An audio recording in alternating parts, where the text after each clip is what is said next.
મારા વાલા મિત્રો, સ્ટોરીઓની દુનિયામાં તમારું સ્વાગત છે. ચાલો જાણીએ અનોખી વાર્તા. રાજકોટ શહેરમાં મયુર નામનો એક શાંત અને સરળ છોકરો રહેતો હતો. તે રોજ સવારે એક જ કેફેમાં ચા પીવા જતો હતો. એક દિવસ ત્યાં તેને એક અજાણી છોકરી દેખાઈ.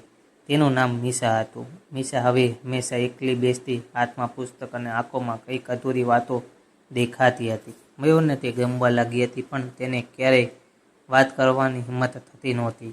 એક દિવસ વરસાદ પડતો હતો. મીશા કેફે બહાર ઊભી હતી અને છત્રી નહોતી. મયુરે હિંમત કરીને કહ્યું, "તમે ઈચ્છો તો મારી છત્રીમાં આવી શકો છો." એ દિવસથી તેમની વાતો શરૂ થઈ.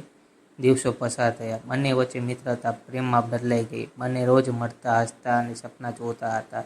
પણ એક દિવસ મીશા અચાનક આવી જ નહોતી. એક દિવસ, 2 દિવસ, એક અઠવાડિયું. મયુર હંમેશા દરરોજ તેને કેફેમાં રાહ જોતો હતો. અંતે કેફેના માલિકે તેને એક ચિઠ્ઠી આપી. ચિઠ્ઠીમાં લખેલું હતું, "આર્યન, મને તારા સાથે દરેક પળ બહુ ગમી, પણ મારી પાસે સમય બહુ ઓછો છે. હું બીમાર છું અને હવે દૂર જવું પડશે. કદાચ આપણે ફરી ક્યારેય ન મળીએ, પણ તું હંમેશા મારા દિલમાં રહેશે. તારી મીશા." આર્યનની આંખોમાં આંસુ આવી ગયા હતા. તે સમજી ગયો કે પ્રેમ ક્યારેક અધૂરો રહી જાય છે, પણ એ યાદો ક્યારેય નથી મટતી. જો આ સ્ટોરી મજા આવી હોય તો લાઈક અને સબસ્ક્રાઈબ કરજો દોસ્તો. ધન્યવાદ.